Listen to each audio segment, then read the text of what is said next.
Well, if you watching this video, hopefully that means you made it to Malachi, which is the last book of the Old Testament. And it's a very important book as it really begins to set the gap between old and new, sets the stage for the Savior, and really once again shows that man is unable to accomplish what he needs to accomplish by himself apart from help of a Savior. As you approach the book of Malachi, or you might call it Malachi, the only Italian book in the Bible. As you approach the book of Malachi, we come to the end of the Old Testament. Written about 436 BC, it was written by Malachi, who was a prophet for God, when it was not popular to be a prophet for God. And he is the last prophet in the Old Testament. No vision, no revelation comes to anyone again until Zechariah in the book of Luke. So written about 436 BC, Malachi is the last book of the Old Testament. Malachi is written after Nehemiah had come back and made his first reforms. If you recall in Nehemiah had come back to rebuild the wall. When he rebuilt the wall, he stayed on for a while as governor and served as governor for a period of time and made several very important restorations or renovations of the law and of the area, and really called the people back to a right worship of God. Ezra, if you recall, Ezra joined Nehemiah, and as Ezra joins Nehemiah, there is this time of reading of the law and great revival in Israel, especially in Jerusalem, which was really at that point all Israel completely owned was the city of Jerusalem. And so after Nehemiah makes those reforms, and he then returns to serve the king. Remember, he was the cupbearer of the king, and he had a period of time that he could go to restore the place of his father's graves. And as he restored that place, he then goes back to serve. He serves and is gone for 10 years. In that 10 years, things fall apart in Israel. Things go from bad to worse. And again, it's proof that mankind left on their own cannot be righteous. They will always tend toward unrighteousness. Things get really bad.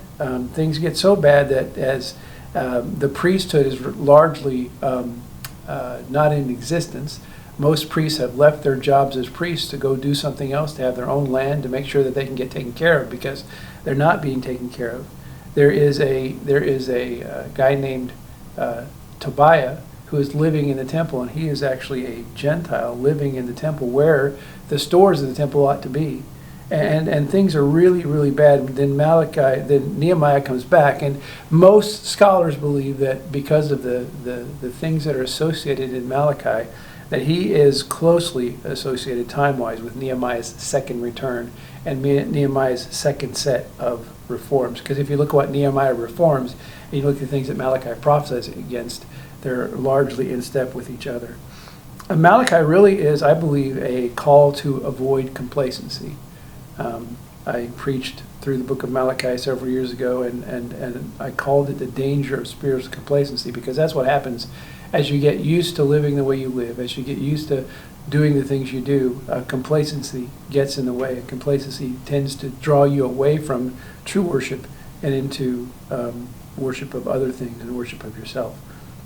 So what Malachi does is he has a series of disputes, 6 disputes with the people that he brings up with the people. The first dispute is the question of God's love. He says to the people, "I have loved you," and they say, "Where have you loved us? How have you loved us?" And he then vindicates his love for them in his justice and his judgment. His second, and that's found in chapter 1, verses 2 through 5.